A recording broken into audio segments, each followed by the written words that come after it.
Shalom hermanos, bienvenidos a una clase más de la Casa del Padre del Templo. Yo soy el hermano y pastor de la congregación de Yeshua también en Argentina, el hermano Augusto. Gracias por acompañarnos en una clase más, en este recorrido de poder conocer la Casa del Rey. Vamos a continuar nuestro recorrido en esta clase, vamos a seguir descubriendo más sobre la Casa de nuestro Rey y principalmente sus funciones, las funciones del templo. Hoy vamos a retomar del recorrido que habíamos dejado en la clase pasada, que habíamos empezado a recorrer ya los edificios principales, las áreas principales del templo en sí, que eran los distintos atrios. Así que vamos a continuar, pero quiero hacer una especie de dinámica en donde ustedes me pueden contestar por el chat. Vamos a hacer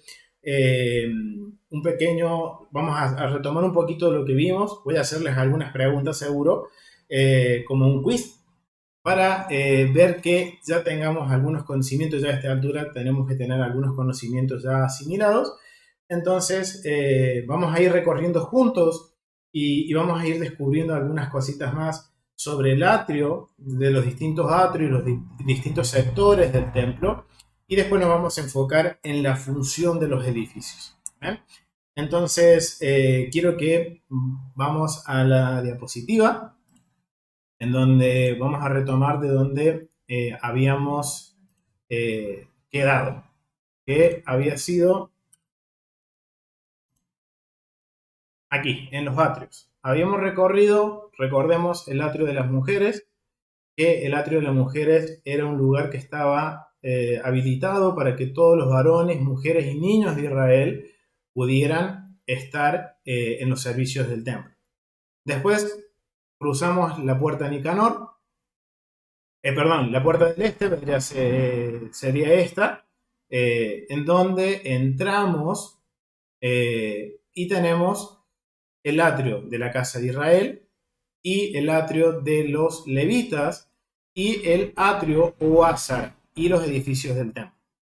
Quiero que vamos a la aplicación y seguro les voy a hacer alguna pregunta que si quieren pueden responder por el chat, no va con nota, pero es para que podamos ir asimilando mejor los conocimientos.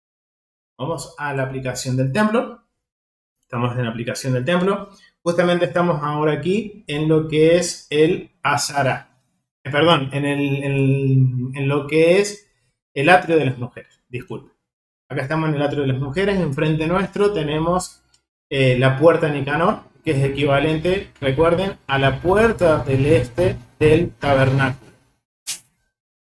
Cuando nosotros ahora cruzamos esta puerta,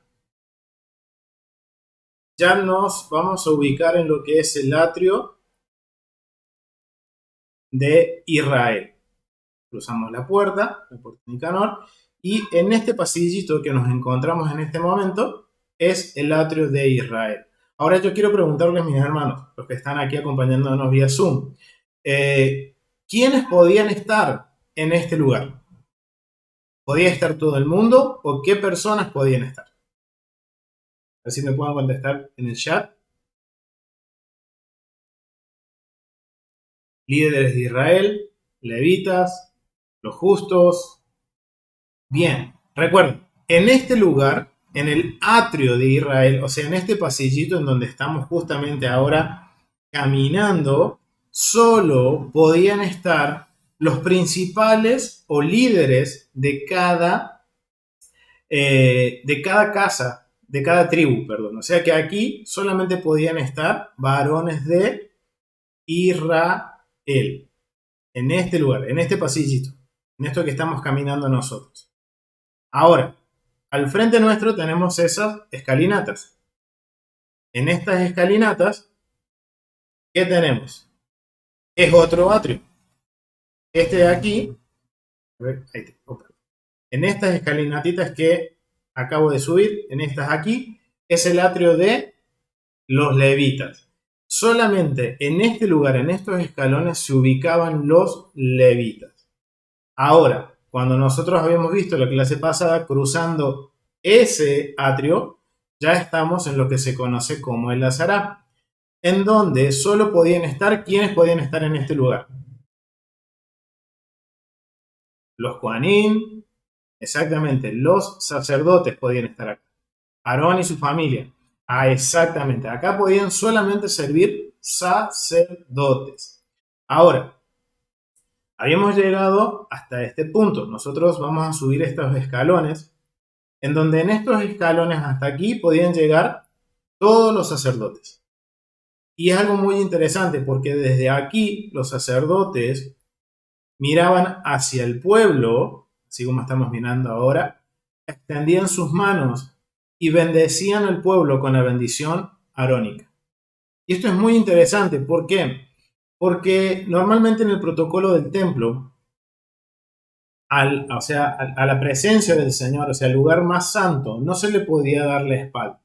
Y hay algo aquí interesante, porque cuando los sacerdotes bendecían y hacían la bendición sacerdotal al pueblo, le daban la espalda al lugar santísimo, a la presencia del Señor. Y la cuestión es, ¿por qué le dan la espalda? Es porque es como que el Eterno los está usando para que sean su voz y bendigan al pueblo. Por eso es la única vez que los sacerdotes, dentro del protocolo, le dan la espalda al lugar más santo o a la presencia o al arca.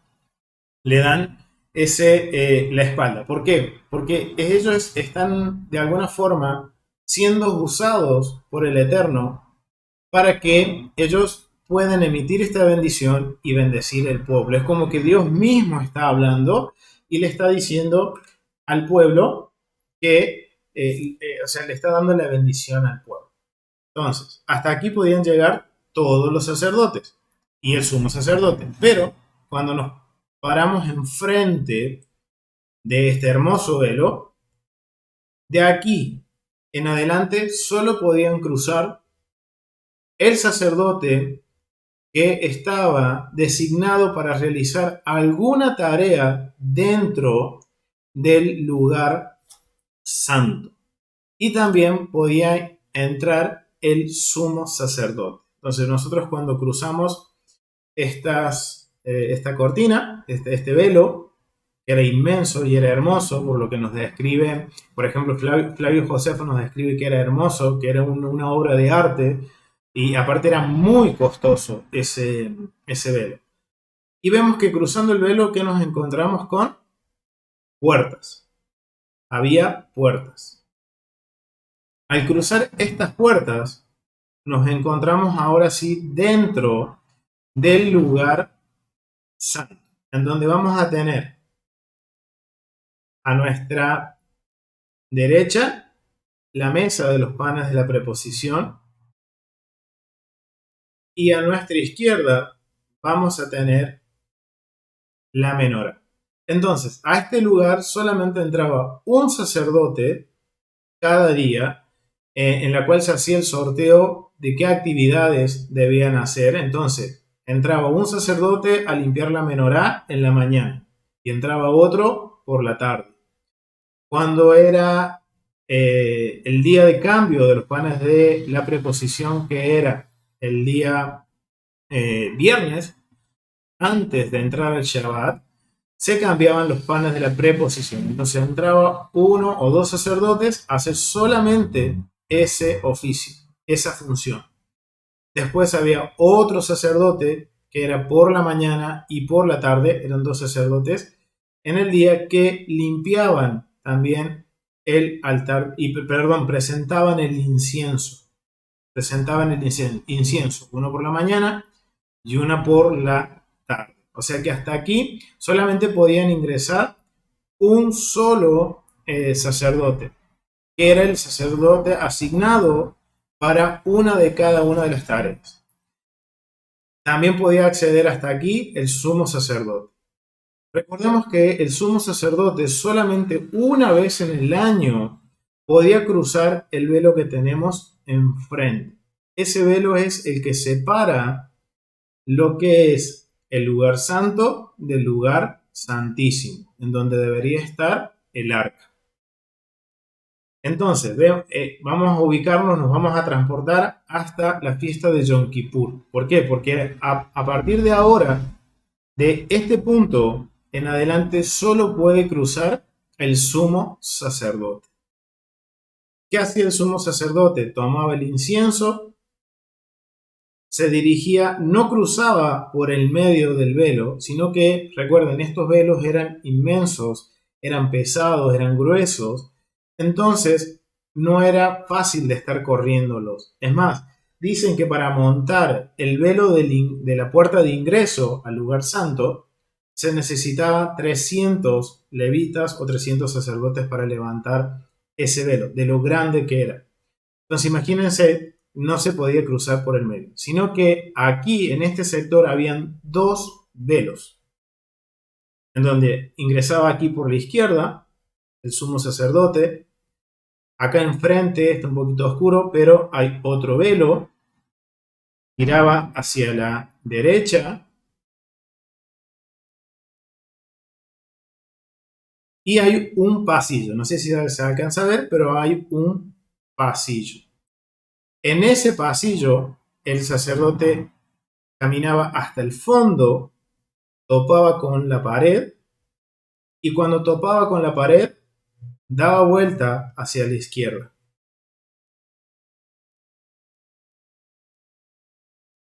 Y aquí se encontraría el arca. Yo sé que quizás muchos habrán pensado, vamos a ver el arca. No, no la vamos a ver porque, recuerden, el arca desapareció en la destrucción del primer templo. No volvió a aparecer más. Pero, a pesar de que no estuviera el arca, la función de este lugar seguía igual, era santa. Y se seguía presentando cada Yom Kippur, el sumo sacerdote, a pesar de que no estuviera el arca, podía entrar a este lugar y ofrecer el incienso, presentarse con el incienso y pedir la expiación por el pueblo. ¿Eh? Entonces, aquí hacía su función el sumo sacerdote cuando estaba en Yom Kippur. A pesar de que no estuviera el arca, se hacía igual.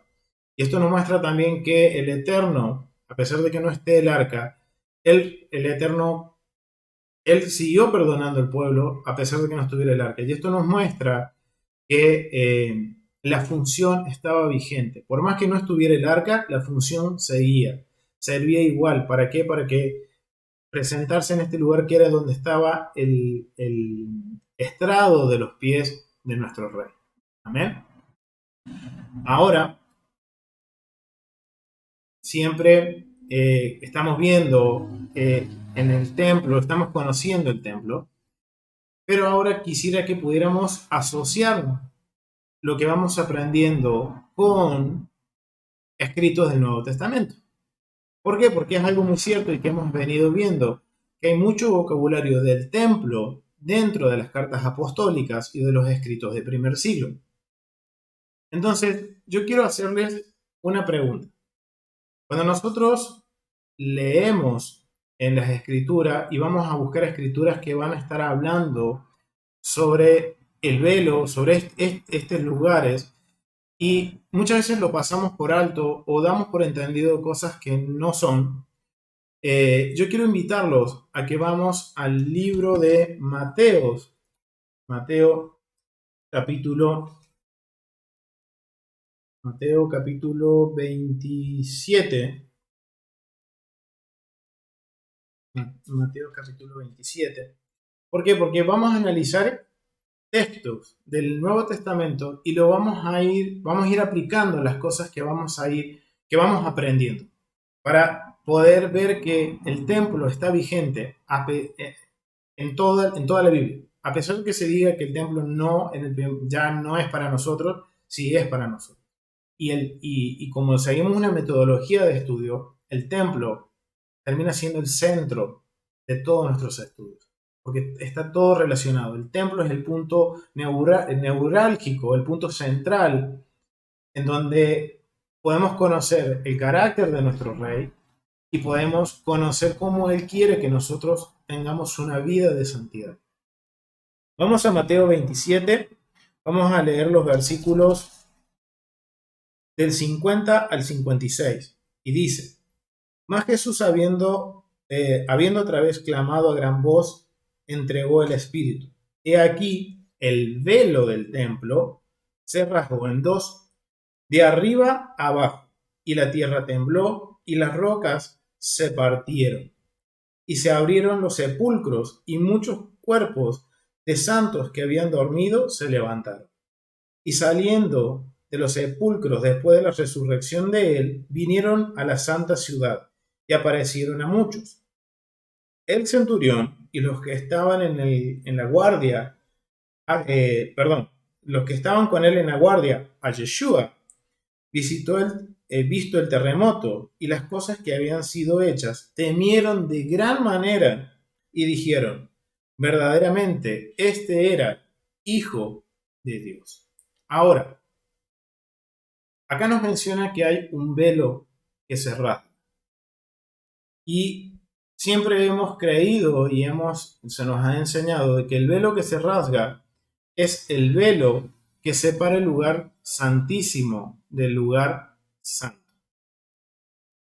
Pero vemos que en el templo, solamente en el área de entre el lugar santo y el lugar santísimo, había 3 velos.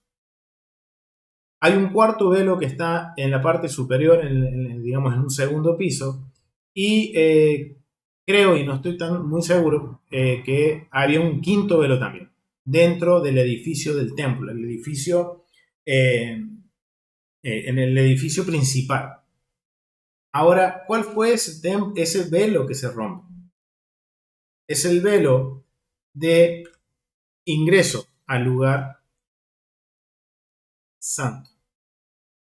Vamos a aboler, vamos a aboler, va a ser más fácil, vamos a ir por acá. Y vamos a aboler al lugar de las ofrendas.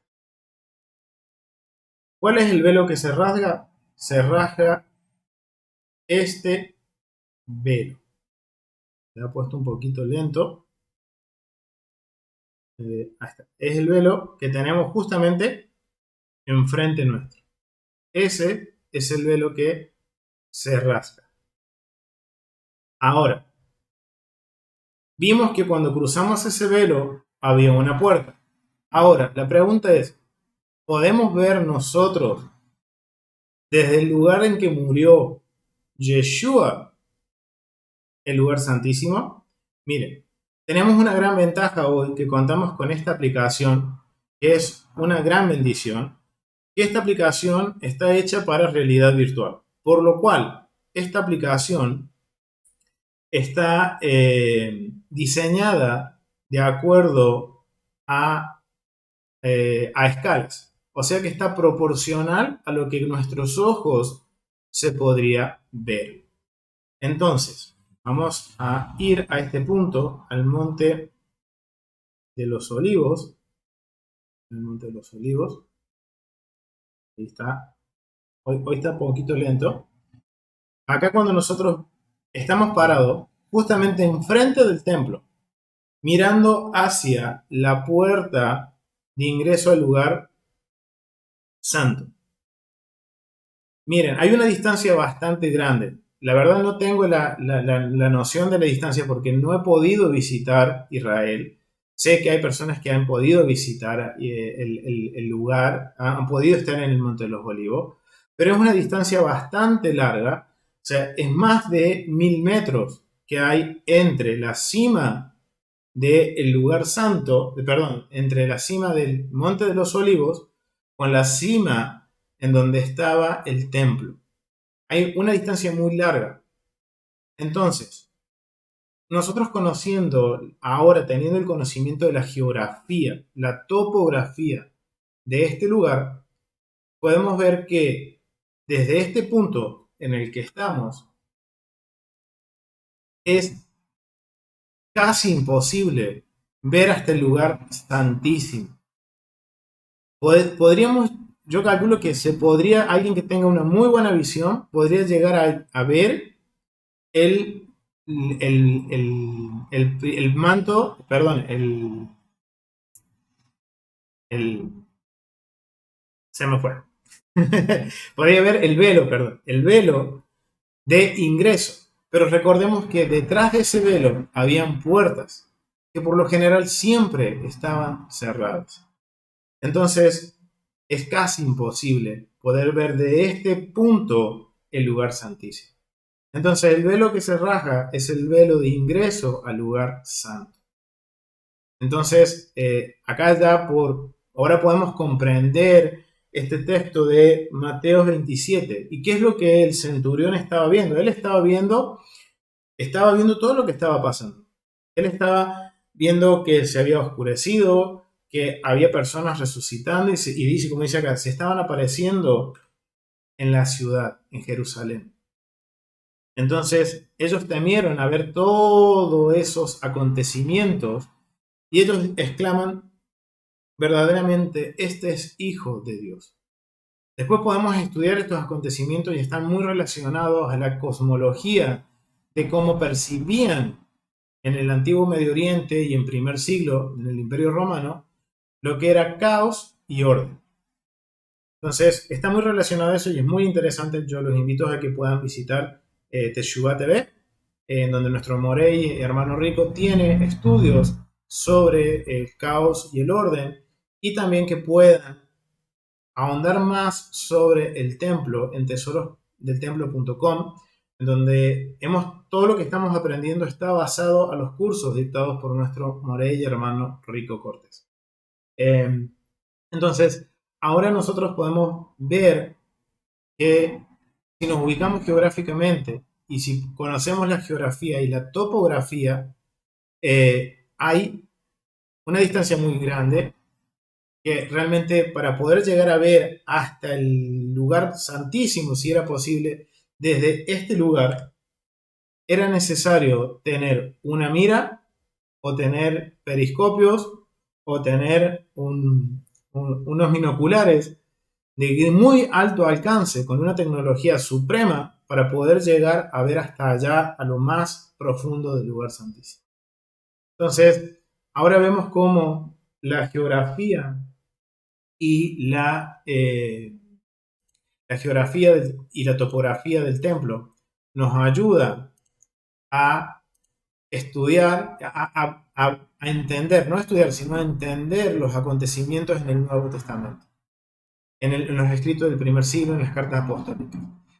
El templo en donde más presente está es en las cartas apostólicas. Y nos vamos a ir dando cuenta, mientras más vamos estudiando el templo, nos vamos dando cuenta de que hay mucho vocabulario que está asociado al templo, que lo desconocíamos. Entonces malinterpretábamos las escrituras. Ahora podemos entender, darnos una idea y como de alguna forma es como estar en ese lugar y poder ahora decir, esto es lo que pasó, ahora puedo entender el contexto de este versículo. Amén. Entonces, hasta ahí, bueno, llegamos ya hasta el lugar más santo, ya pudimos conocer, entrar, estar en nuestro recorrido hasta ahí. Pero, si nosotros volvemos, vamos a ver una vista aérea del templo y nos vamos a encontrar con esto. Vamos a ampliar el mapa. Y podemos ver nosotros, aquí me voy a acercar bien al edificio del templo, los edificios principales del templo, en donde vemos en el centro está el templo, el edificio principal. Y en cada esquina hay 4 edificios. Bien, esos edificios cumplen una función. Y vamos a empezar a investigar y a descubrir cuál es la función de estos edificios, que tenían una medida de 100 codos de largo por 50 codos de ancho. Eran enormes y eran de hasta 3 o 4 pisos de alto. O sea, eran edificios enormes. Y en cada uno de estos edificios cumplían una función que ayudaban al funcionamiento perfecto del templo, en el servicio del templo. Entonces vamos a ir descubriendo sobre estas funciones. ¿Cuáles son las funciones que cumplían estos edificios? Vamos a ver los edificios de las esquinas. Los 4 edificios de estos vamos a analizarlos y nos vamos a centrar creo que en 2, si el tiempo me alcanza, en donde cumplen funciones muy importantes. Hay funciones muy importantes, pero vamos a tratar de cubrirlos a todos. Acá tenemos otra vista en donde tenemos el santuario en el medio, que es el Beit HaMikodesh. Después tenemos 4 edificios a cada lado. Tenemos el Beit Osrotz, que es el que está aquí al fondo, este que está acá estoy indicando, es la casa del tesoro o la tesorería del templo. Después tenemos aquí enfrente el Beit Abtinas o la casa de Abtinas, que también tiene unas funciones muy importantes de este edificio. Y después tenemos de este otro ladito el Beit Hanisot o la casa de la flama. Y tenemos al fondo el Beit Hamoked, la casa del corazón. Estos edificios, como yo les dije, tienen 100 codos de largo por 50 de ancho. Y estos edificios se encontraban divididos en 2. O sea que dentro de estos edificios había cámaras que eran de 50 por 50 codos. Y ya vamos a ir a descubrir. Ahora ustedes me preguntarán, ¿cómo yo puedo validar esto? Que en el templo había 4 edificios. 4 edificios que cumplían una función. Miren, yo los invito a que vamos a Primera de Crónicas. Vamos a Primera de Crónicas, capítulo 26. Capítulo 26. Capítulo 26. Del versículo 12 al 18. Y dice lo siguiente. Entre estos se hizo la distribución de los porteros. Cuando dice porteros está hablando de la guardia del templo. Sabemos que había guardias. Que había guardias tanto de levitas como sacerdotes. Que eran guardias y guardias armados. Dice, entre estos se hizo la distribución de los porteros. Alternando los principales de los varones de la guardia con sus hermanos. Para servir en la casa de Adonai. Echaron suertes, el pequeño con el grande, según sus casas paternas para cada puerta. Cuando nos está hablando de estas puertas, está hablando de estos edificios. Que después sería lindo también que podamos, si el Eterno nos permite, poder estudiar cada una de estas puertas. Pero sabemos que aquí está mencionando de que se está echando las suertes para qué familias van a guardar de los que cumplen el rol de guardias, ya sea de los levitas como de los sacerdotes, va a cumplir, o sea, quién va a cuidar qué área. ¿Bien? Y empezamos a ver que empiezan a hacer un sorteo y dice, echaron suertes el pequeño con el grande, versículo 13, según la casa paterna por cada puerta. Y la suerte para la del oriente, o sea, para la casa del oriente viene a ser del este, cayó a Selemai. Y metieron en la suerte a Zacarías su hijo, consejero entendido, y salió la suerte suya para la del norte. O sea, acá nos está dando que estas puertas estaban una ubicada al oriente, otra al norte. En el versículo 15 dice, y para Obed Edom la puerta del sur, y a sus hijos la casa de provisiones del templo, la tesorería del templo viene a ser eso. Para Supim y Josa, la del occidente, la puerta de Salequet, en el camino de la subida, correspondiéndose guardia con guardia. Esto nos indica que había guardia levita y guardia de sacerdotes, de Coaní. Al oriente 6 levitas, al norte 4 de día, al sur 4 de día, y de la casa de las provisiones 2 en 2. En la cámara de los utensilios, al occidente, 4 al camino y 2 en la cámara. Y acá empieza ya a mencionarnos cómo se distribuyó la guardia en el templo. O sea que cada uno tenía un rol, una función y un área para proteger. Pero es interesante que aquí no los nombra con el nombre que recién les dije, como Beit Osrod, Beit Abtinas, Beit Moked o Beit Hanitzot. Cuando nosotros leemos Primera de Crónicas 26, nos menciona que con los puntos cardinales. Cuando nos menciona que la puerta del este o del oriente viene a ser la casa, era la conocida la casa de Beit Aptinas como el edificio del este. Cuando dice el edificio del norte o la puerta del norte es la casa Beit Hanizot. Cuando habla del edificio del occidente o el edificio del oeste es la casa de, acá está, la casa de Beit HaMoked. Y cuando habla de que es en la que habla del sur, la puerta del sur, viene a ser el Beit Otrot o Otrot, que es la casa del tesoro. O sea, repasemos. Cuando dice la casa del este o del oriente, es la casa de Aptinas. Cuando dice edificio del norte, es la casa de la flama. Cuando dice cuando dice, perdón, el edificio del oeste, es la casa del corazón o el Beit Hamoked. Y cuando habla de la casa del sur, el edificio del sur, es la casa del tesoro. Entonces acá ya tenemos una evidencia bíblica de que existían estos edificios y tenían un nombre. Obviamente que aquí los nombres que se usan son los nombres que se usaron en el primer templo.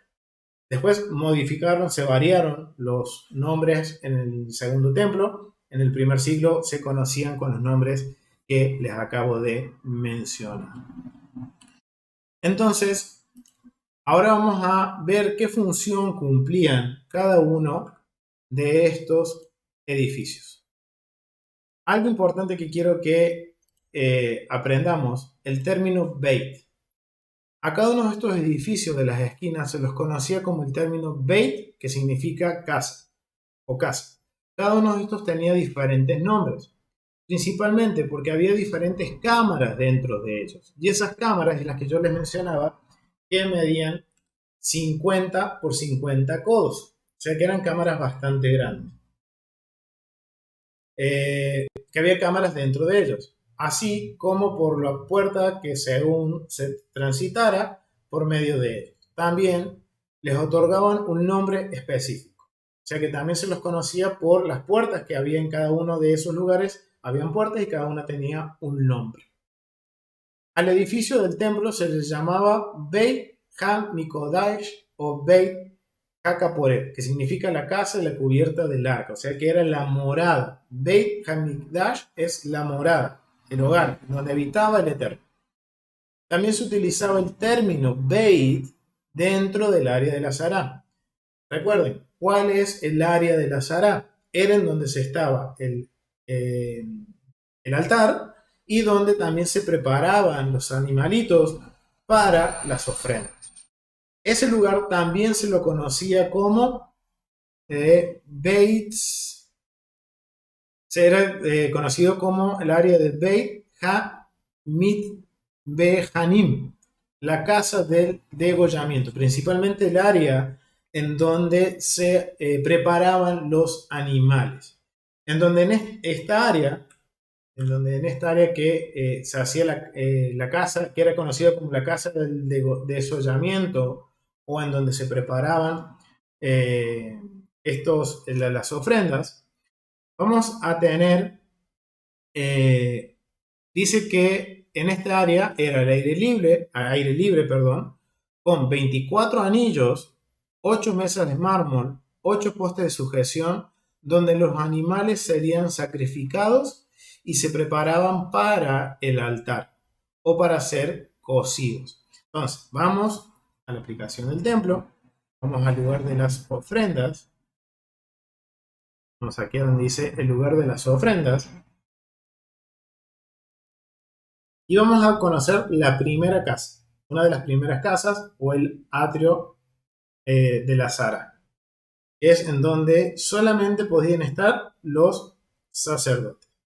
Este área donde están aquí las ovejitas, estos que ven ustedes aquí, son los anillos en donde se traía el animalito, se lo sujetaba y se lo preparaba para el acto de la cejita. que es el degollamiento. Que se lo preparaba acá, en donde el animalito debía estar tranquilo, no debía ponerse nervioso o alterarse para que sea una ofrenda aceptable. Si en este caso la ovejita no estaba tranquila, se descalificaba esa ofrenda y se traía otro animal. ¿Bien? Era acá en donde se manipulaba la sangre. Una vez que ya estaba muerto el animalito, ya estaba desangrado, se lo traía a estos postes que están aquí. Acá tenemos un cabrito, en donde uno de los sacerdotes le quitaba el cuero y después hacía lo que decimos acá en Argentina, la despostada del animal. Empezaba a sacar distintos cortes del animal, en donde eran puestos en esta mesa, que eran de mármol, y otro sacerdote tomaba esas piezas, se dirigía al altar,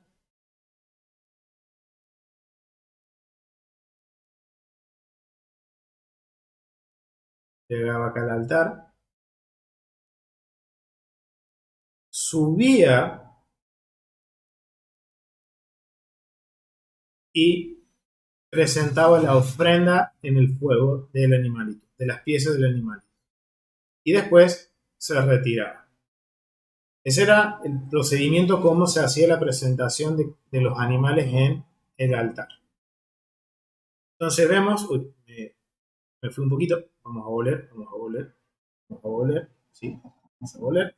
Entonces, esa es la primera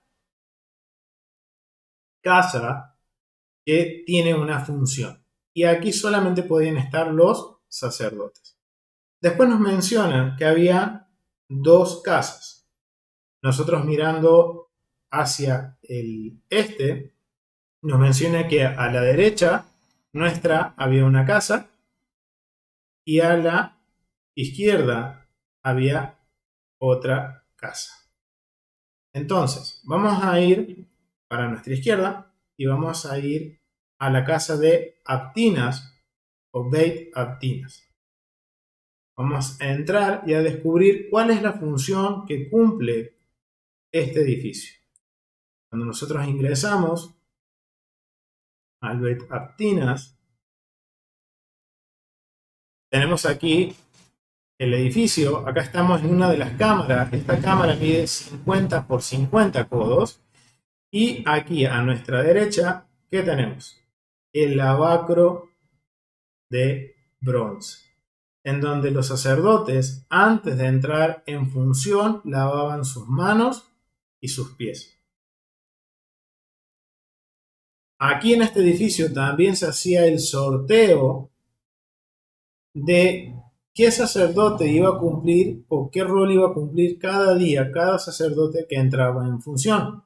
Si iba a limpiar las cenizas del altar, que eso es algo era de gran honor poder hacer eso. Si tenía que limpiar la menorá, si tenía que presentar el incienso. O sea, en este lugar se hacía el sorteo de las funciones de los sacerdotes.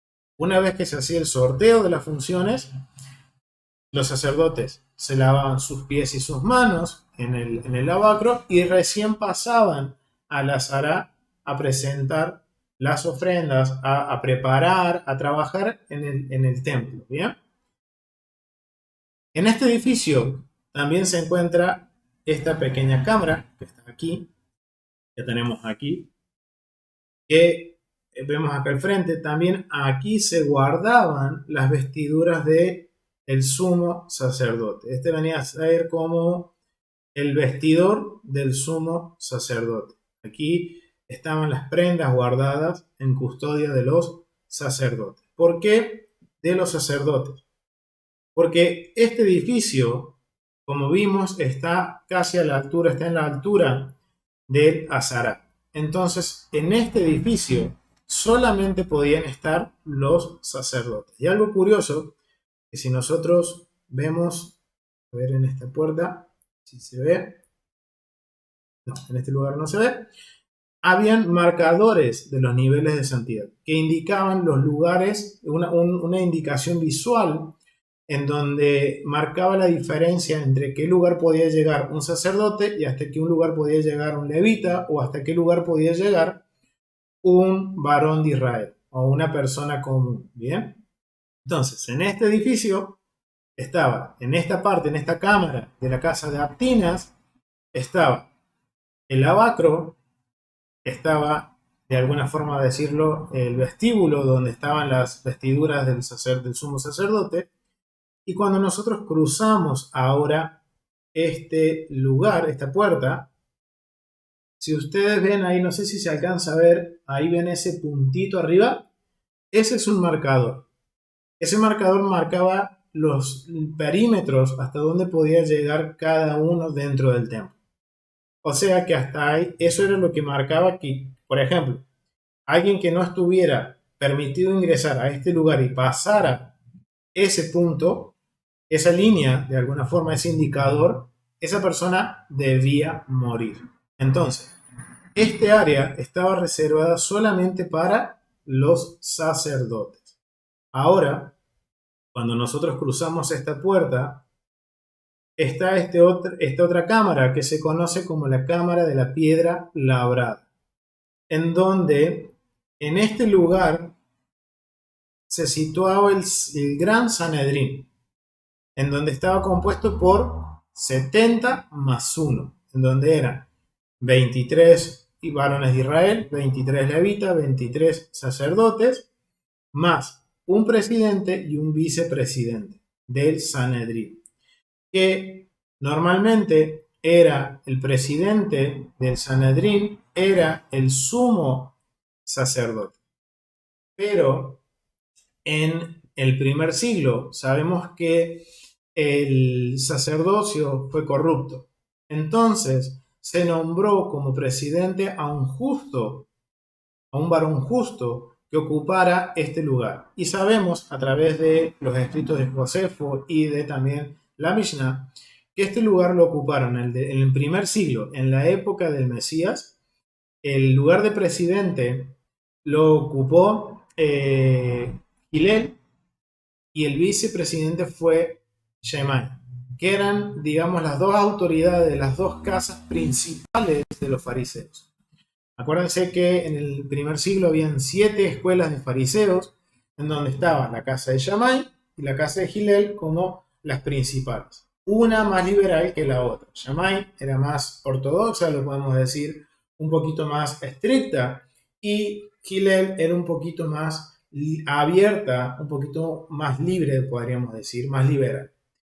Pero eran siempre los que estaban ocupando en el primer siglo. ¿Por qué? Recordemos, el sumo sacerdote en el primer siglo, en la época del Mesías, era Ananías, que él no tenía nada que ver con el linaje que tenía que ocupar el sacerdocio. Él lo obtuvo de los romanos. Entonces, por esa razón, nunca ocupó el lugar de presidente, el sumo sacerdote, en el primer siglo. Por eso fue algo que se determinó. ¿Por qué? Por la corrupción, para que se tratara de mantener el Sanedrín o el tribunal de la Corte Suprema de Israel alejada de la corrupción. ¿Amén? Entonces vemos que el edificio del este, o la casa de Aptinas, ¿por qué Aptinas? Porque en la parte superior se encontraban también otra cámara en donde se preparaba el incienso. Y la familia de Aptinas era la familia encargada de preparar el incienso. Entonces, ahí ya aprendimos a grandes rasgos las funciones. Yo les invito a que, si tienen la aplicación, puedan caminar por estos lugares. En estos lugares vamos a tener estos rollitos que vemos aquí, donde hay más información de acuerdo a la arqueología, de acuerdo a la Mishnah, de acuerdo a también a la arqueología, a lo que es la Mishnah, y escritos como Flavio Josefo, escritos del primer siglo, documentación de esa época que nos va a dar más información sobre ello. Entonces, en este lugar, ven que hay escaleras. Esto nos indica que está, perdón, que no estamos viendo la app. yo lo que le decía eran estos rollitos que están aquí, son los que nos dan más información. Si tienen la app del templo, se las recomiendo. Ahí hay mucho más información, mucho más que podemos descubrir. Bien. Si nosotros vemos, este edificio está a un nivel más bajo que el anterior, de la cámara, esta cámara. ¿Por qué? Porque en esta cámara podían ingresar los varones de Israel, levitas y sacerdotes. Pero, ¿por qué? Porque si nosotros cruzamos esta puerta, ya nos encontramos en el Heil, que habíamos visto, que era un lugar donde solo podían estar las familias de Israel, sacerdotes y levitas, y tenemos enfrente nuestro el Sorej, que era ese cerco que hacía la división entre Israel y los extranjeros que no estaban en pacto, que lo vimos en la clase pasada. Entonces, al estar al nivel del Heil, esta cámara tiene el mismo nivel de santidad. Por eso es que hay escaleras. Cuando nosotros ahora subimos estas escaleras, esta puerta se podía cruzar solamente los sacerdotes. ¿Bien? Ahora vamos a salir de este edificio. Vamos a cruzar por el atrio de Israel. Y vamos a llegar a este otro edificio, que es el edificio de la Casa de la Flama o el Beit Hanitzot. Aquí también estaba dividido en dos cámaras. Este lugar se llamaba la Cámara de la Flama. ¿Por qué? Porque siempre se mantenía una llama del fuego del altar siempre encendida, y se tenía en este edificio para poder, si por alguna cuestión se apagaba en el altar, con la misma llama que se había sacado del fuego del altar, volver y encender el altar, los fuegos del altar. ¿Bien? Y en esta cámara vamos a tener también, va a estar la cámara de la flama, y también estaba 3 cámaras que cumplían una función importante. En este lugar, como a ver si podemos verlo un poquito mejor acá, también en este lugar hay, por ejemplo, vemos aquí esta cámara, este lugar, solamente a este edificio solo podían entrar los levitas. Y después vemos aquí en la pared que también hay un punto de referencia que es como un indicador de perímetros. Entonces, desde ese punto hacia adelante, solo podían estar los sacerdotes. De este punto para acá, los levitas. Entonces, acá podían solamente estar los levitas. Y en esta primera cámara, vamos a encontrar, si entramos por esta puerta, tenemos aquí el lugar donde se guardaba, se aprovisionaba de la sal. Bien, que era muy importante para las ofrendas, y también era importante para el tratamiento de los cueros de los animales. Habíamos visto que una vez que se degollaba el animalito, se lo ponía en esos pilares, se sacaba la piel, y justamente en esta cámara que estamos ahora, se preparaban los cueros. Ahí habíamos entrado a la cámara de la sal. En esta otra cámara es en donde se preparaban los cueros. Vamos a ver este rollito. Miren, en la Mishnah Midot 5.3 y Yomás 3.6, en los tratados Midot, que es medidas, capítulo 5, párrafo 3, y en el tratado Yomá, capítulo 3, párrafo 6, nos dice lo siguiente. Había 6 cámaras en el Azara, 3 en el norte, 3 en el sur.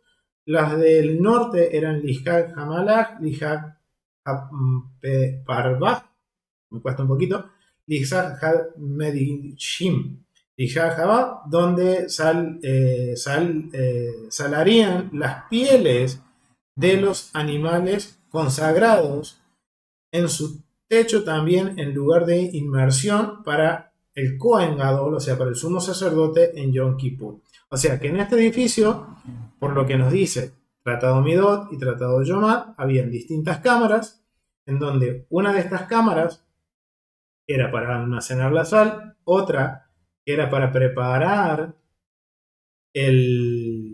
los cueros, para hacer, digamos, la curtiembre de los cueros, y en la cámara que tenemos al lado, por acá, era en donde se hacía el lavado de esos cueros y de las entrañas. Bien, vamos a ver qué nos dice este rollito, Tratado Midot. También nos dice, había 6 cámaras, bueno, lo que habíamos leído recién, en donde en una de ellas las entrañas de los animales consagrados se lavaban. Y desde allí un sinuoso pasaje de elevar hasta el techo de... Bueno, y acá había por lo que nos dice el Midot, también había un pasaje, un lugar donde podíamos subir al techo. Y que en este techo de este edificio había un mikve, un baño de purificación para el sumo sacerdote, para lo que era para Yom Kippur, era usado en Yom Kippur. Pero nos encontramos en esta cámara con esta otra puerta, en donde, cruzando esta puerta, tenemos este otro lugar. Este lugar es un nivel un poco más bajo de santidad, en donde se encuentra el lugar donde los levitas guardaban parte de los instrumentos, ensayaban y habitaban por el tiempo por la semana que ellos estaban ofreciendo, mejor dicho, estaban colaborando, ayudando en el servicio con los sacerdotes. Entonces aquí tenemos el lugar donde ellos cocinaban, ensayaban, ahí vemos los instrumentos, ensayaban y pernoctaban, pasaban la noche, dormían una semana en el templo. Bien, ellos acá era el único lugar donde los levitas podían sentarse y podían comer. Mientras estuvieran en servicio en el Azará, nadie se podía sentar. Ni siquiera en el atrio de Israel se podía estar sentado. Solamente en el atrio de Israel podía estar sentado el rey de Israel. Había un lugar en donde solamente el rey de Israel podía estar sentado.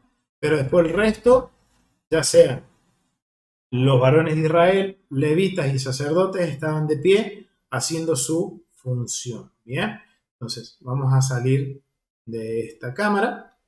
Entonces acá ya vemos que hasta acá podían llegar solamente los levitas, y acá donde ellos podían descansar, comer y ensayar, porque generalmente la alabanza estaba en función los levitas en eso, y ellos eran los que tocaban los instrumentos.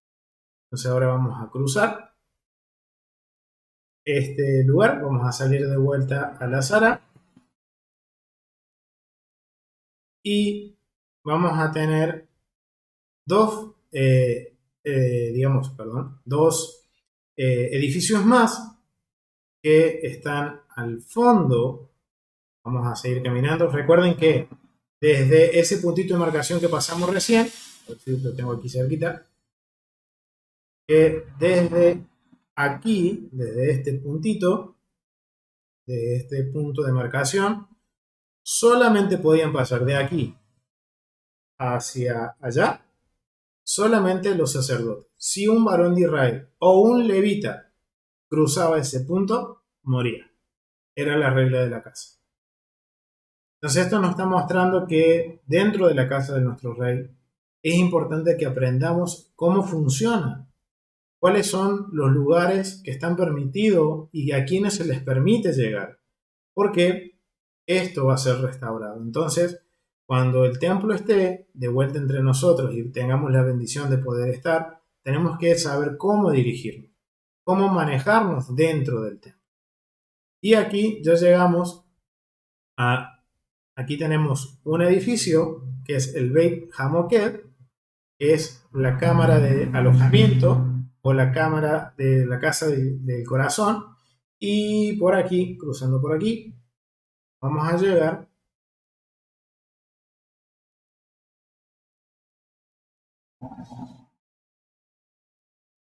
a este otro lugar Esta es, perdón, esta no es la puerta, es esta de aquí.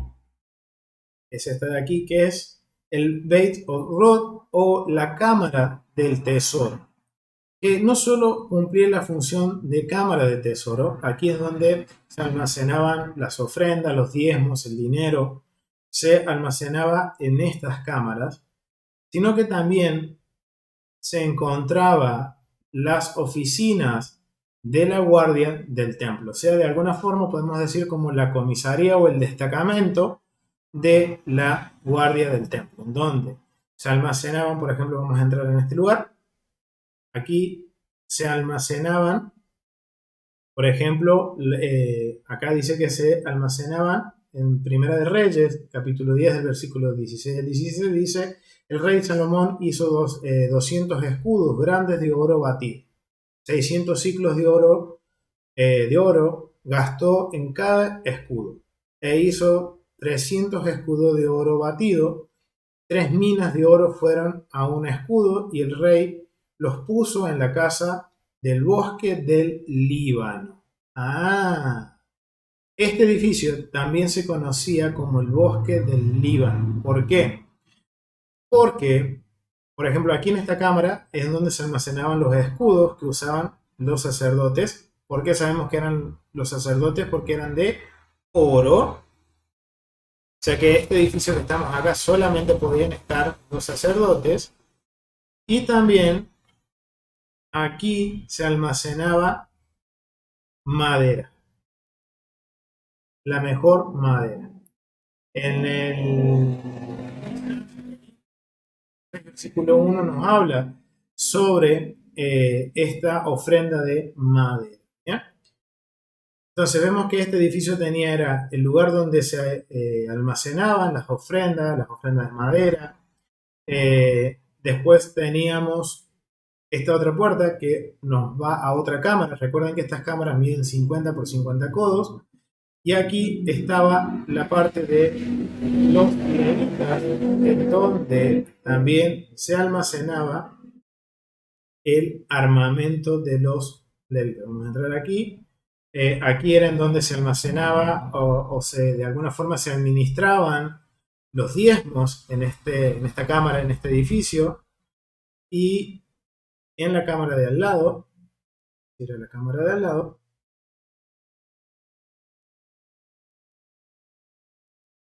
aquí sí están las armas, ¿ven? Todo el armamento que se usaba para la guardia del templo. O sea que eran soldados con formación militar, pero tenían una función de sacerdotes o levitas. Bien, entonces ahí hemos conocido ya 3 de las 4 cámaras que estaban en el templo. Vamos a ir entonces a la próxima cámara que ahora tengo. Bien, tengo un tiempito más. Quiero llegar a esto. Eh, bueno, ya, acá ya me perdí. Ahora está. Vamos a ir hasta la cámara, la última cámara que nos toca conocer.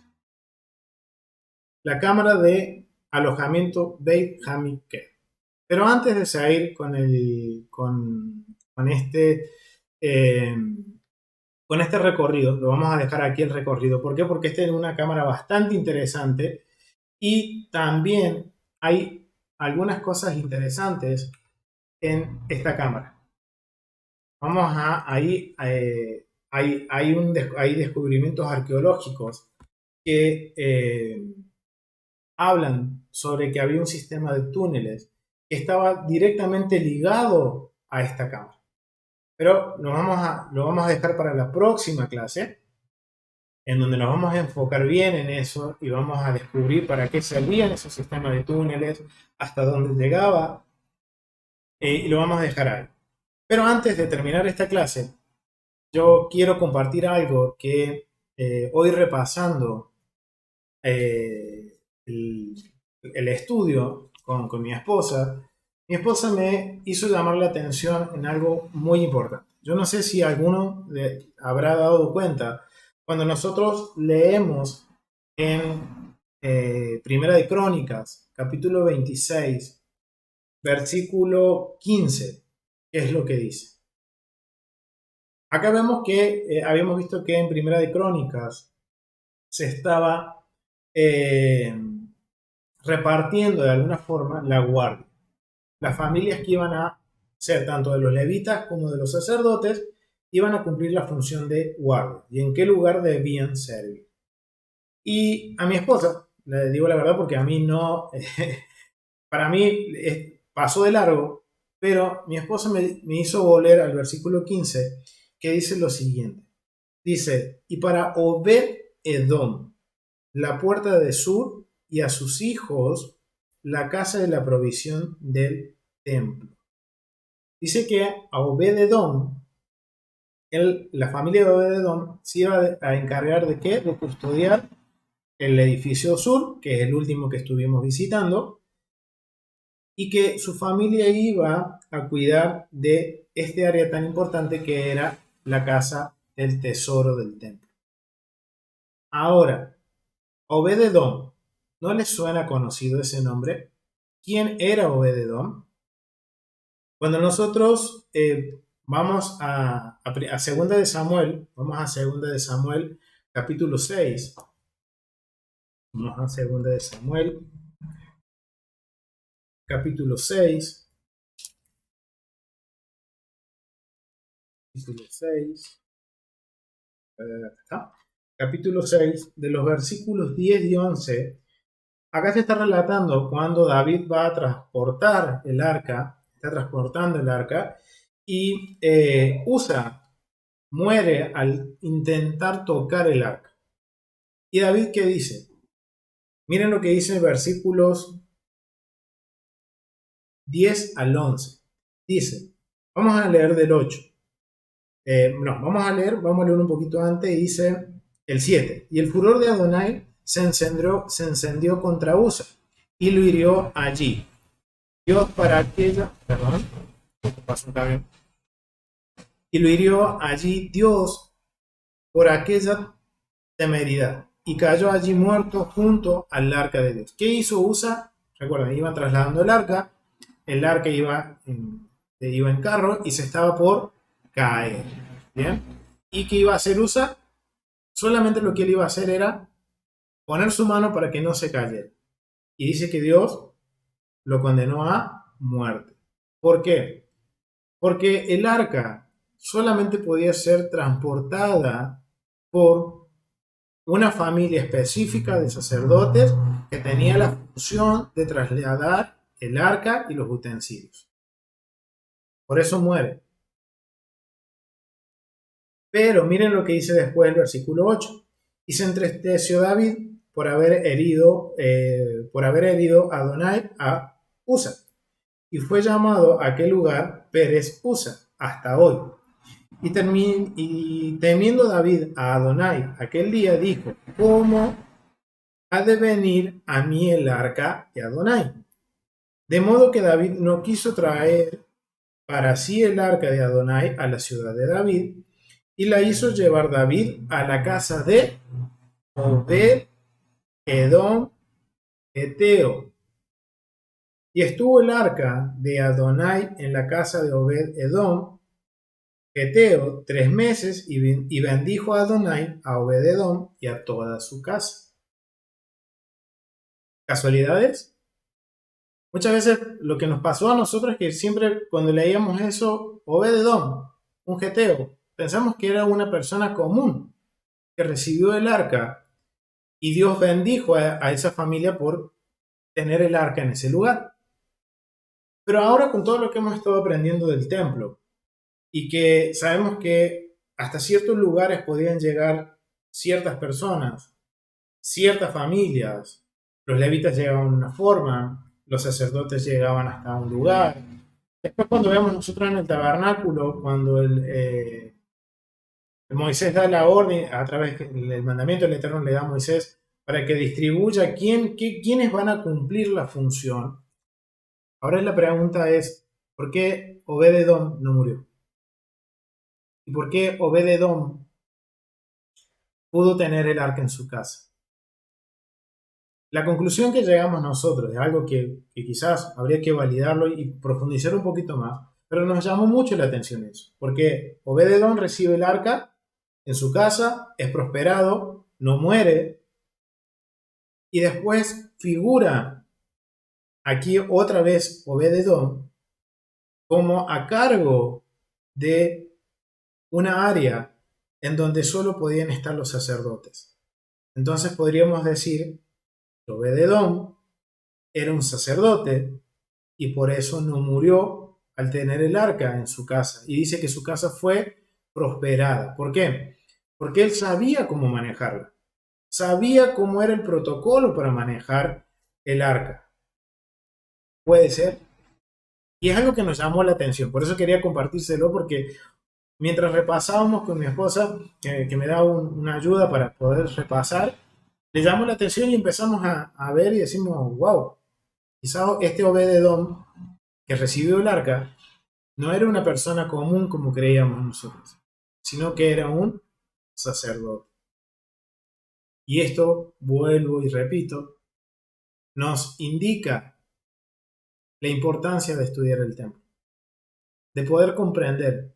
Miren, estos versículos nosotros los hemos leído un montón de veces, pero cada vez que más estudiamos el templo, empezamos a hacer conexiones y decimos, wow, ahora puedo entender quizás porque era Obed-Edom un sacerdote, por eso él no murió y su casa fue prosperada y él supo cómo manipular el arca. Por eso David lo escoge también. Puede ser. Conociendo hoy en día lo que hemos podido aprender del templo y de su funcionamiento, decimos, wow, ahora entiendo por qué David escogió a Obed-Edom. Y vemos a este Obed-Edom de vuelta. Y miren el lugar que el Eterno le da. Que custodiar a él y a su familia el tesoro del templo. Las arcas del templo. En donde se guardaban todas las riquezas. Obed-Edom estaba y su familia a cargo de la guardia de ese lugar, que sería como la custodia de un banco central. Era en donde estaban todos los ahorros y todos los bienes de valor, digamos, de cambio del templo. ¡Wow! Estudiar el templo nos va a ayudar también a hacer todas estas conexiones, a estar más despiertos y más atentos y decir, wow, esto nunca lo había visto, ¿por qué nunca lo leí? ¿Por qué? Porque vamos, cada vez que más vamos estudiando el templo, y por eso los invito, mi hermano, a que podamos estudiar y continuar profundizando y aprendiendo. Y mientras el Eterno nos permite tener la oportunidad de tener maestros como la pastora Nereida, Joseph Wood, el hermano Rico, la hermana Lisa, que han dedicado gran parte de su vida a estudiar el templo, aprovechar y aprender. No descartarlo. Ven lo importante que es. Ven una y otra vez, cada clase vamos descubriendo y vamos haciendo conexiones y asociando textos del Nuevo Testamento con el templo que no teníamos ni idea. Hoy entendemos el vocabulario y nos podemos ubicar específicamente en ese lugar. Entender textos como esto y que pequeños detalles así nos llamen la atención y poder hacer conexiones. Y el punto de conexión es el templo y su función y su rol, el carácter de nuestro rey. Vamos a dejarlo hasta aquí, hermanos. Ha sido mucha información. Vamos a continuar la clase que viene. Vamos a seguir descubriendo, seguir llegando a esos rincones que hoy, gracias al Eterno, tenemos la bendición de tener una aplicación que está basada en los datos arqueológicos, validados, y poder caminar y estar en esos lugares y poder aprender para el día de mañana no cometer errores. Así que, mi hermano, lo vamos a dejar hasta aquí y espero verlos la próxima semana, Dios mediante, el Eterno nos permita, en el próximo estudio de la Casa del Templo. Shalom, shalom, hermanos.